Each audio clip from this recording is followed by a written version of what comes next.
แก่อย่างนี้ไม่ดีแน่มีแต่ทุกข์แก่หวยเบอร์หน้าเศร้าขลุกสิ่งหวั่นไหวโชคลาภที่แท้จริงไม่ได้อยู่ในใบตัวเลขแต่อยู่ใกล้ที่ใจเราซึ่งรู้จักพอเมื่อวัยล่วงเลยมาถึงบ้านปลายกายโรยราจนแก่เฒ่าหาทรัพย์ลดน้อยลงจึงพาใจเข้าไปผูกไว้กับหวยเจ้า5-6 ตัวบนกระดาษใบเล็กๆหวังเพียงว่าจะมีโชคใหญ่มาพาให้ยังชั่วให้สบายแต่ทุกครั้งผลลัพธ์มัวไม่เป็นดังหวังว่าชัวร์ก็เศร้าใจและซ้ำเติมความทุกข์มหาศาลหากเราเปลี่ยนจากการเฝ้ารอให้โชคชะตาให้มาช่วยเพื่อรวยไว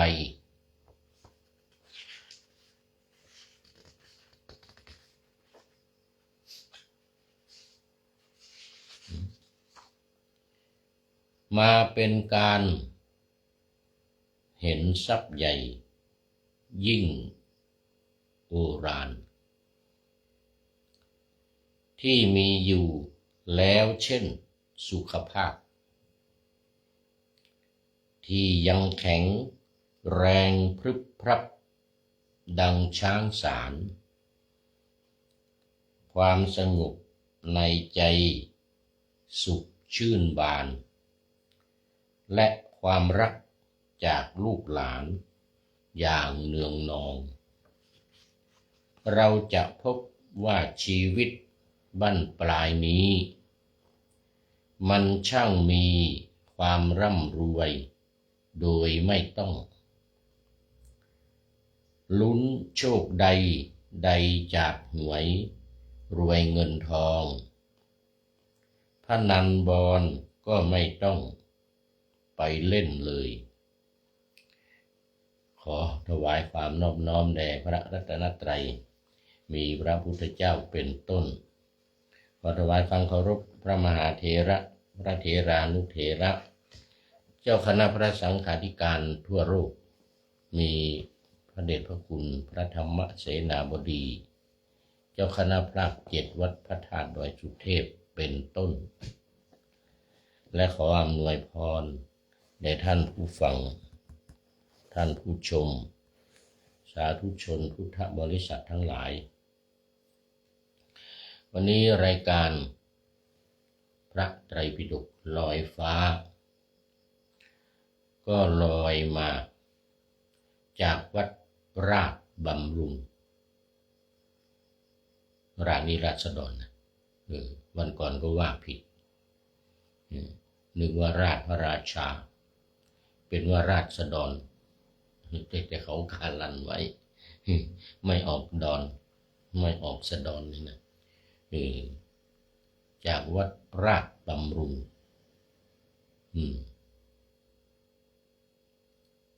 ตำบลทุ่งช้าง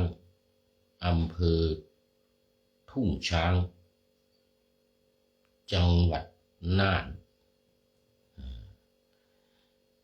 ซึ่งมาถึง มาถึงเมื่อวานพอดีมาร่วมงานบำเพ็ญกุศล บำเพ็ญกุศลศพของท่านพระครูวิจิตรธรรมโชติพระครูเซียว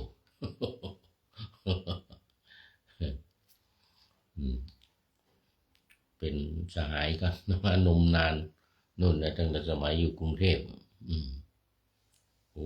น่าจะ50 ปีมาแล้วนะ40 กว่าปีสิเกือบ50 ปีนะ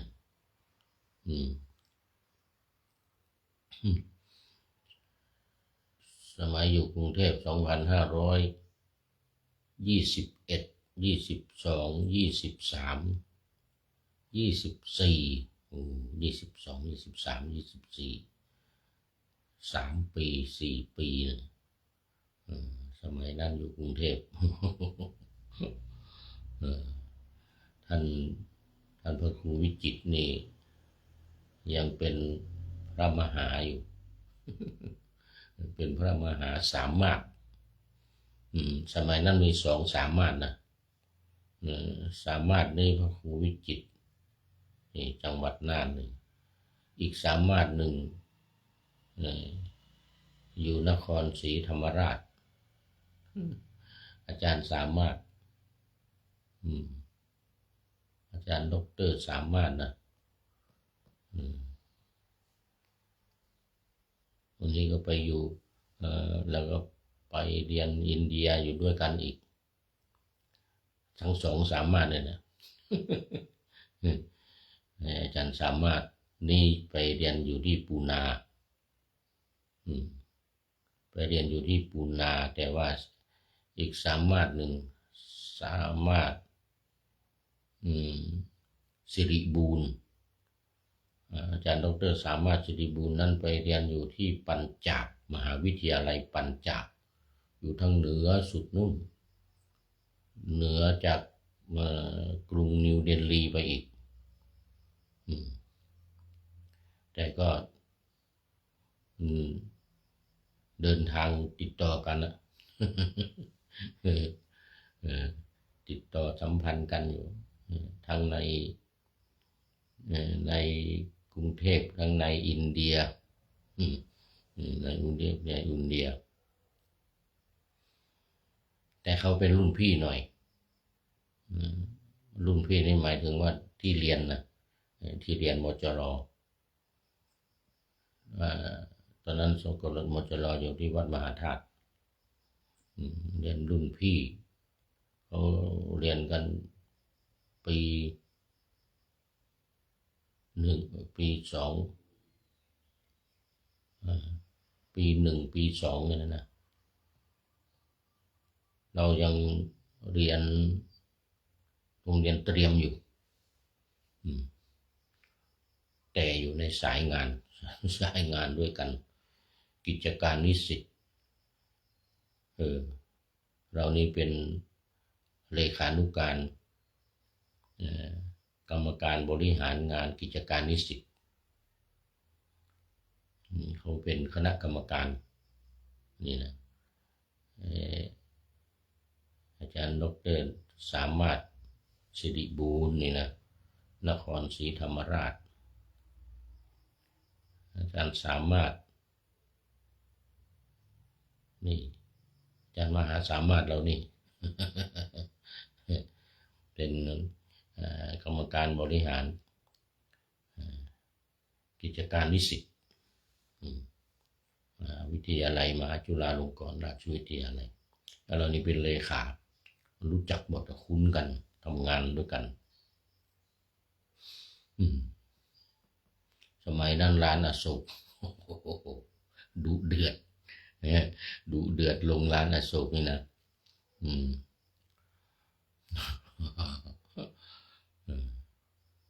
ลงร้านอโศกให้ปากให้ปากกันโอ้โหตั้งไมโครโฟนขึ้นพูดกันแล้วก็ขึ้นเหนือล่องใต้นะไปทางใต้ก็ขึ้นมาทางเหนือบ้างไปทางภาคอีสานบ้างงานของนิสิต นิสิตบวชเนนภาคฤดูร้อนบ้างอะไรบ้างหลายอย่างงานด้านสังคมสมัยนั้นอาจารย์สามารถอาจารย์มหาสามารถเรานี่พระครูวิจิตรที่หลังมานี่เป็นพระครูวิจิตรนี่นะวิจิตรธรรมโชตินี่นะมาอันนี้พูดเรื่องเก่าเรื่องหลัง โอ้ตอนนี้ขอต้อนรับแสงทองอาจารย์ท่านอาจารย์แสงทองแสงธรรมแสงทองแสงธรรมกราบนมัสการครับโอ้สาธุสาธุสาธุนี่มาแต่เช้าเลยกราบนมัสการครับท่านพระอาจารย์เนื้อนะโอ้อาจารย์แสงทองแสงธรรมนี่เดี๋ยวก่อนนครสวรรค์นะ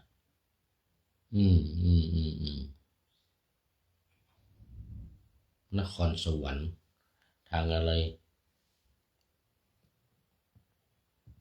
น้ำปราดอะไรสักอย่างกราบนมัสการครับเมื่อนะโอ้นครสวรรค์นครสวรรค์สาธุสาธุ นั่งรถผ่านเมื่อวันซืนผ่านนครสวรรค์มานี่นะโอ้โมทนาโมทนาเป็นอาทิกัลยาณธรรมโมผู้มีธรรมอันงามในเบื้องต้นตอนนี้กำลังเข้ามาเริ่มเข้ามายังปะหน้าธรรมะยังไม่เสร็จปะหน้าธรรมะยังไม่เสร็จนี่ปะหน้าธรรมะยังไม่เสร็จกำลังพูดถึงเรื่องของท่านพระครูวิจิตรธรรมโชติอยู่พระครูเสี่ยวเป็นสหายกันท่านเรียกว่าเป็นเสี่ยวความจริงอายุแก่ปีหนึ่งเกิด2498แต่อุปสมบทปีเดียวกันเนี่ยเป็นเสี่ยวกันทางพรรษาเดี่ยวจริงเป็นเสี่ยวกันทางพรรษา50เท่ากันเพราะว่าอุปสมบทปีเดียวกันเมื่อ2519ของท่านอุปสมบทอายุ21ของเรานี่มาอุปสมบทอายุ20ท่านถอยมาปีหนึ่งแล้วก็มาตรงกันอุปสมบทตรงกันโอ้ท่านอาจารย์แสงทองแสงธรรมโอ้มาอีกท่านหนึ่งสุรศักดิ์พรหมศรีนมัสการพระอาจารย์นี่อาจารย์สุรศักดิ์พรหมศรีวันนี้น้ำหน้าตาสดใสโอ้โหนี่แสงสว่างเข้าหน้าต่างมาพอดีเลยตอนเช้ามานี่นะแสงสว่างเข้าหน้าต่างมาพอดีเลยแล้วไฟก็สว่างดีนี่มาพักในห้องวันนี้หน้าตาสดใสเป็นอาทิกัลยาณธรรมโมอีกเหมือนกันท่านอาจารย์สุรศักดิ์พรหมศรีนี่จากจันทบุรีนี่มาจันทบุรีมาแล้วนี่ก็ชีพจรลงเท้าเหมือนกันไปทำบุญที่นั่นที่นี่ไปฝ่ายศาสนปฏิบัติบางทีก็ภาคอีสานเดี๋ยวภาคกลางเดี๋ยวก็ไปภาคใต้เดี๋ยวก็มาภาคเหนือบ้างเนี่ยสาธุนี่อยู่จังหวัดน่านวัดราชบำรุงตำบลทุ่งช้างอำเภอทุ่งช้างจังหวัดน่านเมื่อคืนที่แล้ววันนี้ก็บำเพ็ญกุศลศพพระครูวิจิตรธรรมโชติอดีตเจ้าคณะอำเภอทุ่งช้างนี่อดีตเจ้าคณะอำเภอทุ่งช้างแล้วก็เป็นสา านอาจารย์บริหารงานมจรวิทยาลัยสงฆ์นครน่านนะที่วัดพระธาตุแช่แห้งอำเภอภูเพียงจังหวัดน่านอาจารย์สุรศักดิ์บอกว่าไปอยู่ครับว่างั้นนะ สุดยอดสุดยอด สุดยอดการเดินทางรอออกพรรษาครับเชียงใหม่โอ้สาธุสาธุออกพรรษามาเชียงใหม่มาเชียงใหม่วันเดียวเจอกันโอ้โมทนาโมทนาเดี๋ยวออกพรรษานี่ก็ผมก็กลับมาพอดีกลับมาเชียงใหม่พอดีเดี๋ยวเจอกันอย่าลืมขึ้นมาบนวัดพระธาตุดอยสุเทพนะจะได้เจอกันโอ้เป็นสหธรรมิกนี่เขาเรียกว่าสหธรรมิกเอามาวันนี้รายการพระไตรปิฎกลอยฟ้าออกใกล้จะตรงเวลานะนี่ก่อนเวลาประมาณ1 ชั่วโมงก่อนเวลาประมาณ1 ชั่วโมงกว่าเนี่ย1 ชั่วโมงครึ่งเดี๋ยวก็ออกอากาศทางวิทยุละ5 แห่งตอนเช้าวันนี้คือวัดพระธาตุดอยสุเทพวัดฝายหินวัดปากทางเจริญวัดพระพุทธบาทอุดมแล้วก็มจรวิทยาลัยสงฆ์นครลำปางเหมือนเดิม8 ถึง 9 นาฬิกานอนวันจันทร์ถึงวันศุกร์วันนี้รู้สึกว่าจะเป็นวันพุธนะรู้สึกว่าจะเป็นวันพุธโมทนากับทุกท่านที่เข้ามาตั้งแต่เช้าของวันนี้เอามาเข้าสู่เนื้อหาสาระกันเลยวันนี้มงคลละสูตร มงคลละสูตรพระไตรปิฎกเล่มที่25วันนี้มาถึงมงคลที่26การฟังธรรมตามกาลกาเลนะธรรมัสสวนังเอตัมมังคลมุตตมัง ท่านอาจารย์สุรศักดิ์พรหมศรีก็สวดอยู่ประจำเลยนะมงคลละสูตรนี่นะสวดอยู่ประจำเลยนะส่วนใหญ่จะเริ่มตั้งแต่อาเสวนาอาเสวนาจะพาลานังปันดิตานันจะเสวนาปูชาจะปูชนียานังเอตัมมังคลมุตตมัง มาจนถึงวันนี้กาเลนะธรรมัสสวนังเอตัมมังคลมุตตมังการฟังธรรมตามกาลเป็นมงคลอันสูงสุดตามการตามเวลาการฟังธรรมตามกาลนี่เขาจำแนกเอาไว้อยู่นะเดี๋ยวก่อนฟังธรรมตามกาลนี่จำแนกเอาไว้เป็น3อย่างคือการหาเวลาที่เหมาะสมเพื่อฟังคำสอนทางศาสนาช่วยยกระดับจิตใจเพิ่มปัญญาและทำให้จิตใจผ่องใสโดยมีการที่ควรฟังและอานิสงส์สำคัญตามหลักพระพุทธศาสนาไม่ใช่ว่าฟังเรื่อยเปื่อยไปโดยไม่มีหลักการนะมันต้องตามการตามเวลาที่สมควรนะนี่อย่างเวลาที่ผู้พูดจัดรายการอย่างนี้เป็นเวลาที่ควรฟัง เป็นเวลาที่ควรฟังแต่ใครที่ไม่สะดวกใครที่ไม่สะดวกก็ไม่ควรนะต้องเอาความสะดวกของตัวเองด้วยไม่ใช่ว่าถ้าไม่สะดวกแล้วก็ถึงเวลาแล้วท่านพระครูจัดรายการแล้วต้องฟังแล้วก็ทิ้งงานทิ้งการเสีย เสียทั้งงานราชเสียทั้งงานหลวงอย่างนี้ไม่ได้นะเขาเรียกว่าต้องฟังตามการเวลาที่เหมาะสมควรที่เรามีเวลาของเราเวลาทำการทำงานก็ทำไปเวลาหลับก็หลับไป เวลาไม่ใช่ว่าเวลาหลับแล้วมาฟังแล้วก็งัวเงียฟังไม่รู้เรื่องนี่ก็ไม่ได้เหมือนกันเพราะฉะนั้นต้องให้สมควรนี่พระพุทธองค์จึงตรัสว่ากาเลนะธรรมัสสวนังการฟังธรรมตามการ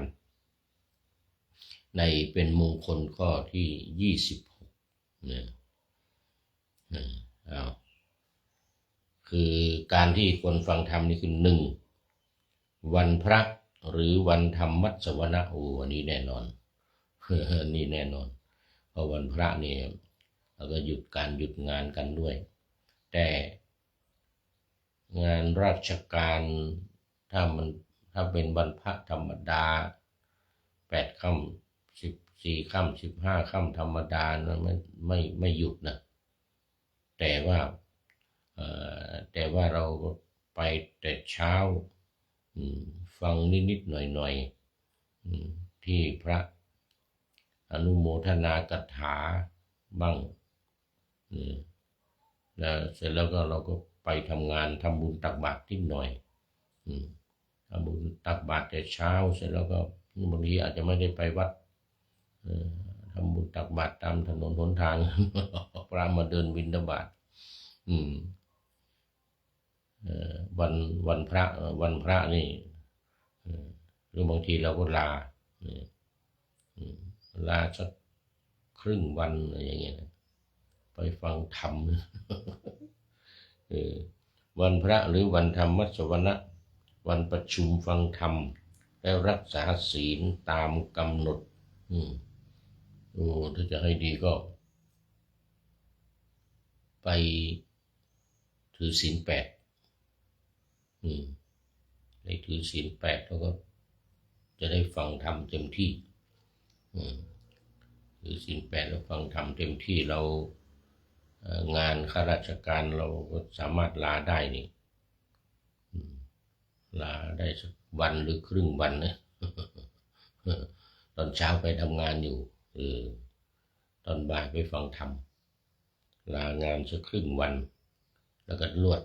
อยู่ถือศีล 8ลวดถือศีล 8อยู่วัดอันนี้ก็เป็นวันธรรมมัสสวนะพอทำได้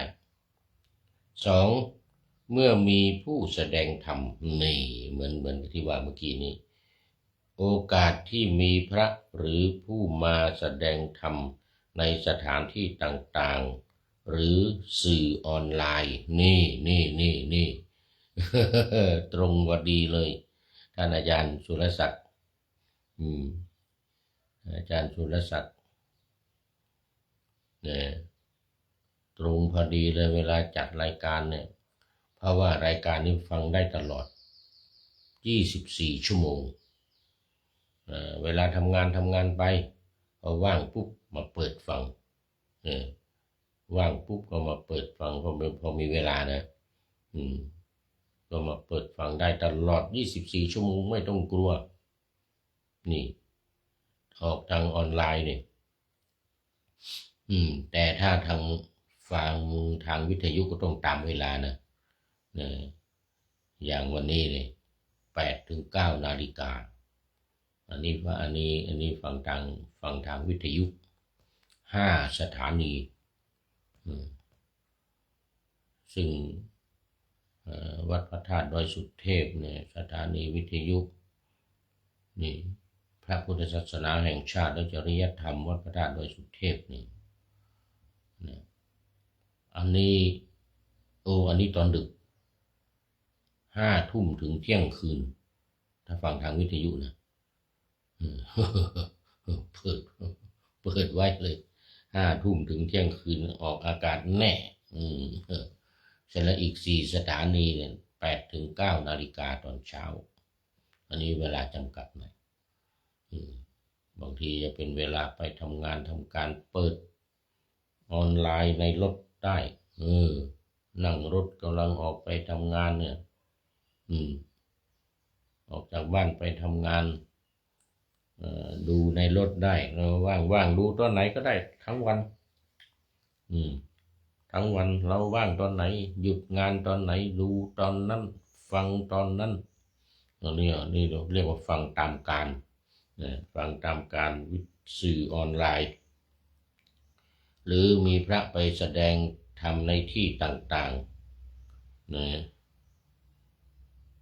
หรือแม้แต่ไม่ใช่พระผู้รู้มาพูดมาเป็นคฤหัสถ์ญาติโยมที่เป็นนักบินมาก่อนนะนักบินบาตเป็นพระเป็นผู้มีความรู้ประเรียนธรรม9 ประโยคหรือเป็นอนุศาสนาจารย์อย่างท่านนายพลนเรศจิตรักนี่เวลาไปพูดที่ไหนโอ้คนต้องตามไปฟังกันแล้วก็มีเฟซออนไลน์ของท่านนายพลนเรศจิตรักในคนติดตามชมเป็นล้านมีวิวเป็นล้าน3 ล้านมั้งเห็นว่าวันก่อนวันนี้มีวิว3 ล้านนี่คือฟังตามการแล้วตามการตามเวลาตามการนี่ก็คือเวลานะการละแปลว่าเวลาเวลาที่มีการออนไลน์ของท่านนายพลนเรศจิตรักเนี่ยมีวิวเป็นล้านโอ้นี่เรียกว่าฟังธรรมตามการเมื่อมีผู้แสดงข้อที่2นี่นะเมื่อมีผู้แสดงธรรมทั้งพระทั้งฆราวาสไม่จำเป็นต้องเป็นพระอย่างเดียวฆราวาสที่พูดดีๆพูดเก่งๆมีหลักการอย่างท่านนายพลนเรศจิตรักนี่ท่านอาจารย์สุรศักดิ์นี่พูดธรรมะก็ฟังตามกัน3โอกาสอันสมควรเช่นวันหยุดว่างงานวันหยุดวันว่างหรือมีงานมงคลหรือวันสำคัญทางศาสนาอันนี้แน่นอนมีงานมงคลต่างๆงานขึ้นบ้านใหม่งานแต่งงานฉลองนั่นฉลองนี่เป็นงานมงคลมันจะมีการแสดงธรรมหรืออย่างน้อยๆก็อนุโมทนากถาจากพระเวลาจะให้พรนี่นะมันจะมีอนุโมทนากถาหรือบางทีก็พิธีกรนี่ก็สำคัญนะพิธีกรนี่มีความรู้มีทางธรรมที่ไปเป็นพิธีกรตามงานต่างๆงานมงคลเนี่ยพูดอะไรออกมาเป็นธรรมะธรรมโมเหมือนกับเนี่ยอาจารย์ณัฐพลลึกสิงแก้วเนี่ยเป็นพิธีกรสุดยอดเลยอาจารย์อะไรดนายพลนเรศจิตรักพิธีกรสุดยอดก็มีธรรมะไปด้วยมันก็เป็นการฟังธรรมไปด้วยนะแม้แต่พระยังไม่ต้องเทศนะพิธีกรนี่ก็ได้ฟังธรรมแล้วไปในงานนี่บอกว่าไปในงานมงคลเลยนะหรือวันสำคัญทางศาสนาเนี่ยวันอาสาฬหะวันมาฆบูชาวันวิสาขบูชานี่วันสำคัญอย่างนี้จะมีคนพูดธรรมะมีพระพูดธรรมะมีผู้แสดงธรรม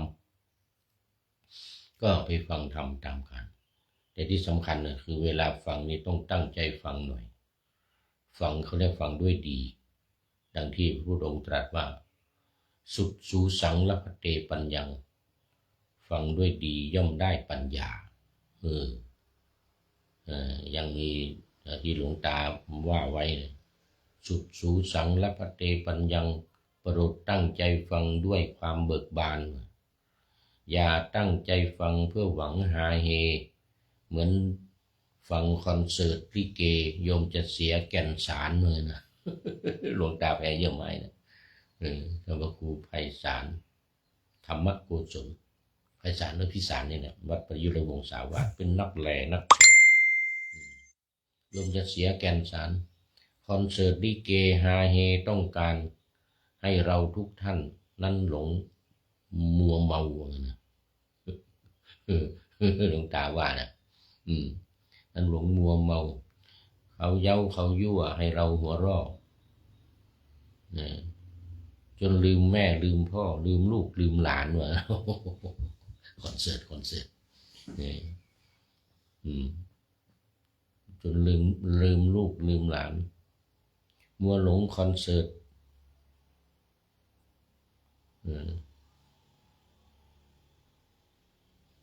มัวหลงมัวเมาคอนเสิร์ตอันนั้นไม่ได้เรื่องแต่การฟังเทศมีเจตจำนงไม่ให้โยมลุ่มหลงกิเลสตัณหาว่านะให้ตั้งมั่นในกายานี่นั่นจะตั้งมั่นกายาในกายของตนนี่นะมนุษย์ตายแน่ทางแก้ไม่มียามตายจะหนีก็หนีไม่พ้นจะเป็นราชาหรือมหาโจรก็หนีไม่พ้นบนกองไฟว่างั้นนะหลวงตาว่าหลวงตาแพ้เยอะไหมนะวัดประยูนนะเป็นนักแลนักเทศกับท่านอาจารย์เดี๋ยวนี้ท่านเจ้าคุณพระพรหมบัณฑิตก็สืบต่อหลวงตาแพ้เยี่ยมไม้นะเป็นลูกศิษย์หลวงตาแพ้เยี่ยมไม้นั่นแหละนักเทศงูชื่อดังวัดประยุรวงศาวาสนี่3 อย่างนะการที่คนฟังธรรมเนี่ย1วันพระหรือวันธรรมมัสวนะ2เมื่อมีผู้แสดงธรรม3โอกาสอันสมควรบางโอกาสบางเวลาอย่างตอนนี้มีงานศพนี่ท่านพระครูวิจิตรธรรมโชติเนี่ยนะ แต่ที่นี่เขาไม่มีแสดงธรรมประเพณีเหมือนทางภาคกลางทางมาทางภาคอันนี้ภาคอะไรเนี่ยเดี๋ยวก่อนภาคเหนือเหมือนกันจังหวัดน่านแต่ว่ามีแต่สวดอภิธรรมเมื่อคืนที่ผ่านมานี่สวดอภิธรรมอย่างเดียวยังไม่มีเทศเดี๋ยวจะไปมีเทศวันเดียววันสุดท้ายมีเทศนา1 กันวันที่6วันปิดศพนะจะมีแสดงพระธรรมเทศนา1 กันแล้วก็สวดมาติกาบางสุกุลปิดศพตอนนี้ขอต้อนรับนี่FC ตัวจริงมาแล้วพระครูธรรมธรสุริยันสันตจิตโตกราบนมัสการครับพระอาจารย์นี่เดี๋ยวก่อนกำลังบิณฑบาตเสร็จนี่วัดพระธาตุดอยสุเทพ FC ตัวจริงนี่นะFC ตัวจริงท่านพระครูธรรมธร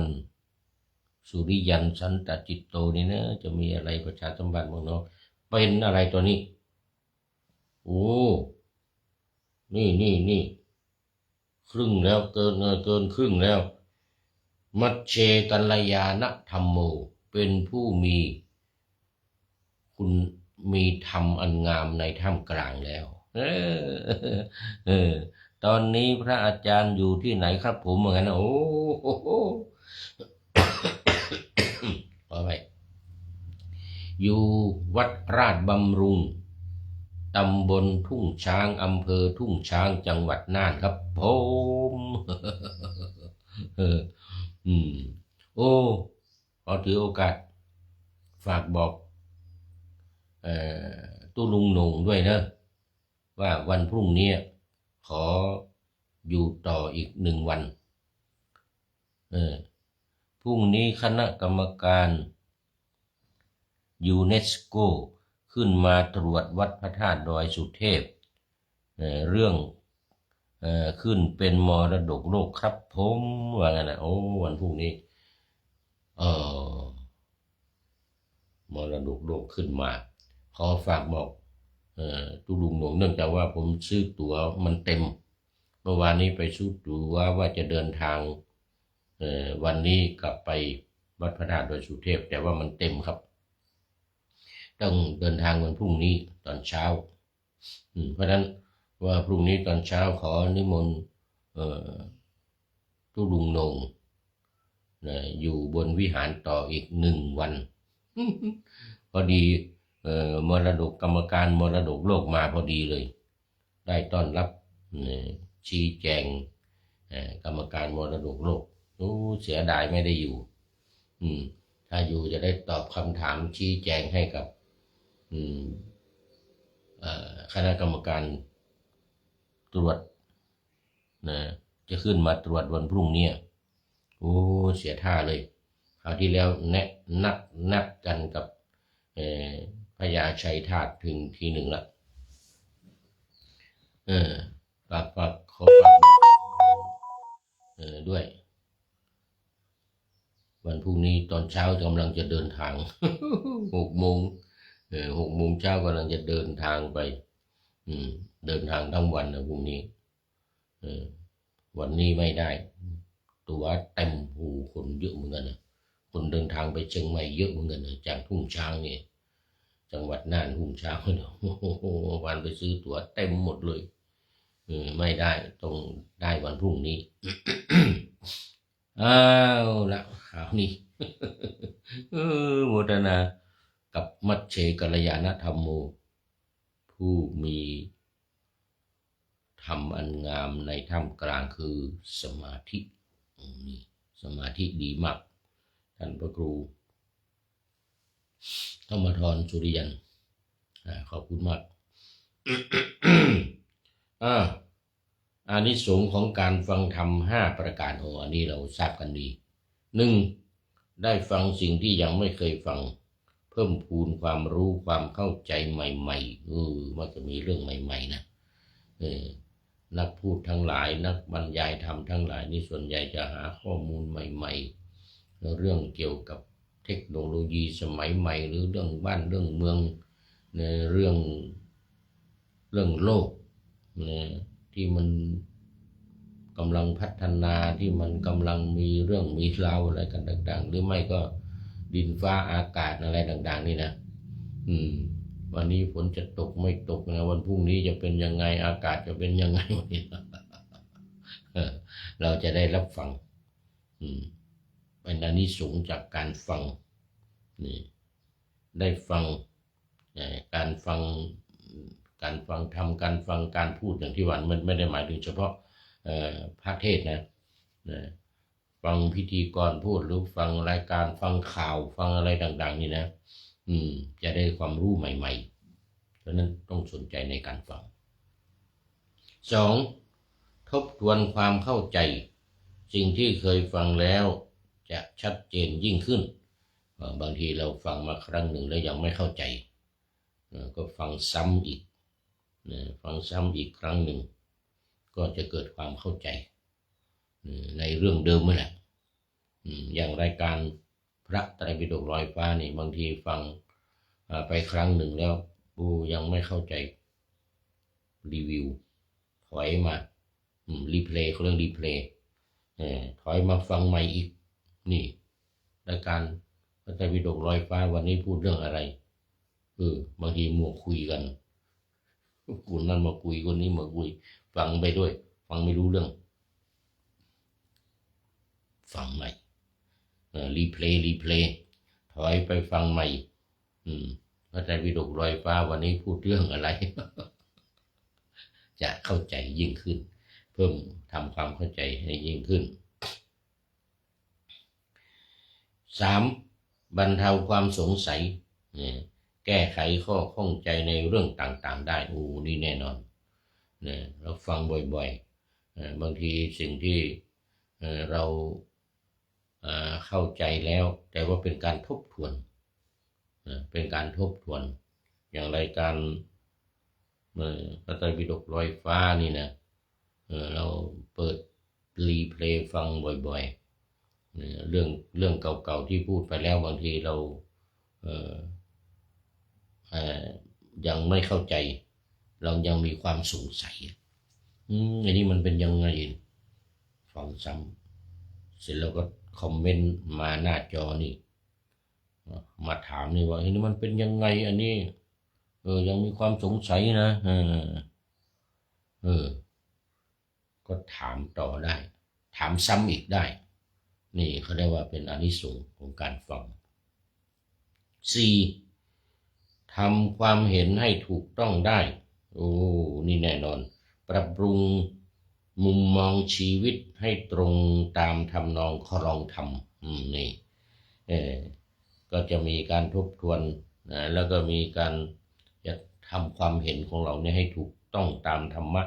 ขององค์สมเด็จพระสัมมาสัมพุทธเจ้าที่พระพุทธองค์ทรงวางไว้ทรงแสดงไว้ให้บางทีเข้าใจผิดเข้าใจผิดคิดไม่ถูกต้องถ้าเราฟังบ่อยๆเกิดความเข้าใจเพิ่มเติมเข้ามาสุดท้ายข้อที่ 5จิตใจผ่องใสจิตสงบและมีความสุขจากการฟังอันนี้แน่นอนนะจิตใจของเราย่อมจะผ่องใสนะเวลา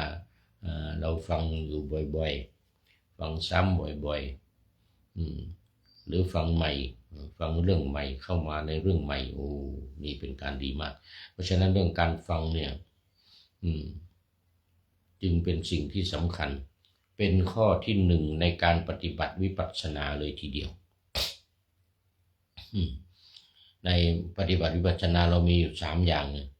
1การฟัง2การคิดนะแล้วก็3การพิจารณาตามหัวข้อธรรมนะตามหัวข้อธรรมที่พระองค์ทรงวางไว้73ข้อเนี่ยนี่วิปัสสนาแต่ข้อที่1นี่แหละคือการฟังเรียกสุตตะนัยยะสุตตะนัยยะนี่นะสุตตะมยะนัยยะในการ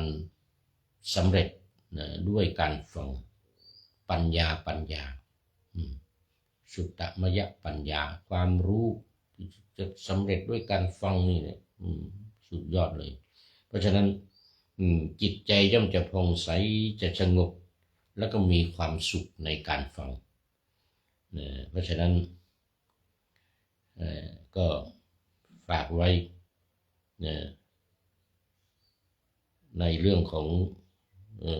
ธรรมะวันนี้เรื่องของการฟังนี่นะมงคล38ข้อที่26มงคล38ข้อที่26นี่พระธรรมวิสุทธิกวีวัดโสมนัสสมัยนั้นนะนานมาแล้วตอนนี้เป็นสมเด็จแล้วก็มรณภาพไปแล้วบอกว่าการฟังธรรมตามการผ่านมาถึงควรคำนึงนิ่งนั่งฟังขยันนี่ย่อมจะเกิดปัญญาสารพัน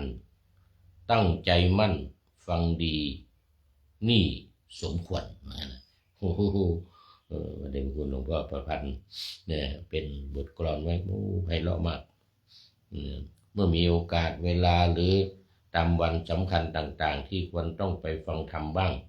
เพื่อสดับตรับฟังสิ่งที่เป็นประโยชน์ในหลักธรรมนั้นๆและนำมาใช้กับชีวิตเราเพื่อปรับปรุงให้ดีขึ้นท่านว่าเวลาที่ควรฟังธรรมนั้นมีดังนี้ที่ว่าไปแล้วเมื่อกี้1วันธรรมสวนะ2มีผู้มาแสดงธรรม3เมื่อมีโอกาสอันสมควรส่วนคุณสมบัติของผู้ฟังธรรมที่ดี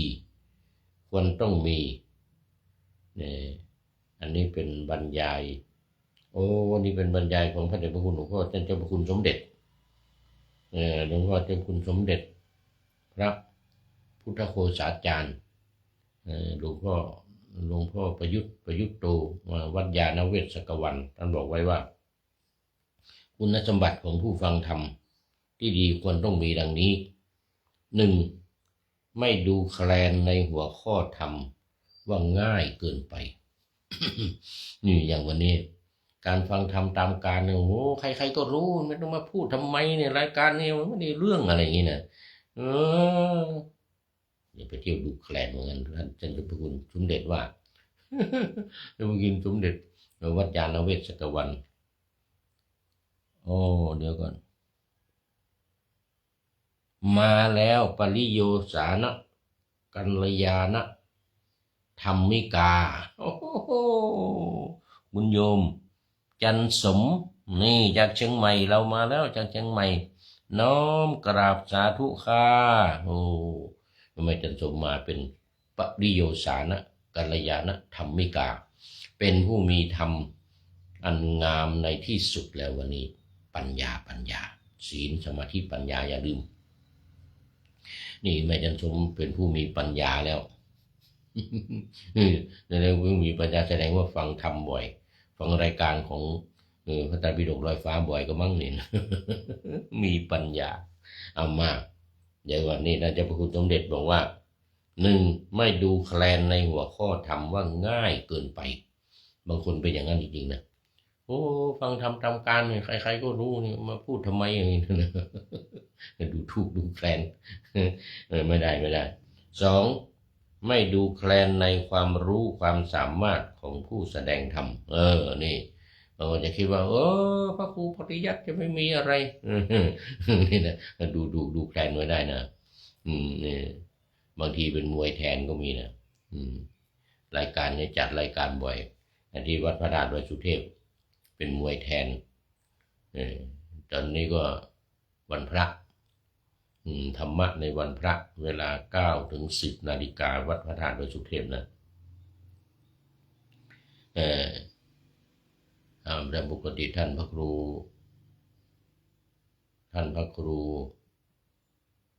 ใบดีกาประเสริฐประสันโนเป็นผู้แสดงแต่ว่าตอนนี้มวยแทนผู้พูดเป็นผู้แสดงธรรมเป็นผู้จัดรายการวันพระชนะมารของวัดพระธาตุดอยสุเทพทุกวันพระ 9 โมงถึง 10 โมงบางทีเขาดูถูกมวยแทนนะอย่าไปดูถูกมวยแทนไม่ได้นะบางทีขึ้นไปแล้วก็มวยหลักอยู่ประจำเนี่ยสู้มวยแทนไม่ได้ก็มีนะเพราะอะไรเพราะว่ามวยแทนเนี่ยมันฝึกมันซ้อมมันอยู่ตลอดนะมันเตรียมรอจะขึ้นเสียบไงมีใครขาดนักมวยคนไหนเกิดไม่สบายขึ้นมาวันนี้แจ้งมาที่เวทีบอกว่าโอ้มาไม่ได้เป็นหวัด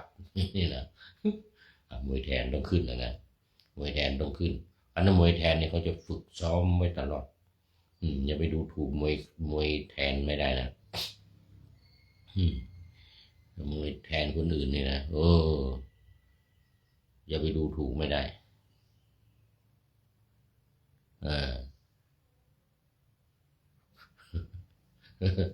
เดี๋ยวก่อนอย่าไปดูถูกผู้แสดงว่านะไม่ดูแคลนในความรู้ความสามารถของผู้แสดงธรรมนี่ท่านเจ้าคุณสมเด็จหลวงพ่อประยุทธ์โตวัดยาณเวศกวันท่านเจ้าคุณสมเด็จเน้นบอกว่าอย่าไปดูแทนผู้แสดงธรรมนะดูแคลน3ไม่ดูแคลนในตัวเองว่าโง่ไม่สามารถเข้าใจได้นี่สำคัญเหมือนกันบางคนคิดว่าเรามันไม่ได้เรียนมาไม่ได้เป็นพระมหาปรริญญา9 ประโยคเรามันไม่ได้ศึกษาปฏิบัติธรรมมาเราอย่าไปฟังดีกว่าอย่าไปอันนี้ด้วยดูถูกตัวเองว่าตัวเองนี่มันโง่ตัวเองนี่มันไม่ฉลาดตัวเองเนี่ยไม่สามารถที่จะเข้าใจได้นะอย่านะนี่ท่านเจ้าพระคุณสมเด็จท่านเน้นมาว่าอย่าไปดูถูกตัวเองนะต้องพยายามฟังมีโอกาสมีเวลาอย่างว่านะมีโอกาสมีเวลาก็ฟังทันทีนี่เอาว่างการว่างงานก็เปิดรายการพระไตรปิฎกลอยฟ้าทันทีอย่างนี้นะ